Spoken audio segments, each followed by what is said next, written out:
European Portuguese and English bilingual short stories by Luso Learner. If you are studying European Portuguese, there's a good chance you have been struggling to expose yourself to enough European Portuguese. Visit our channel and check out our first video. We really hope you will like it.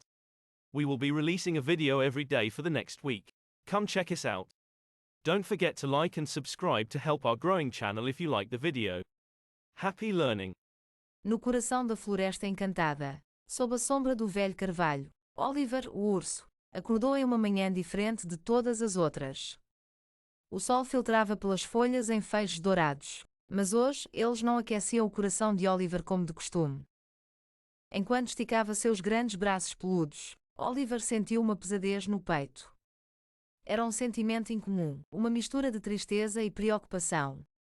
Did you like that? Luso Learner, find us on YouTube.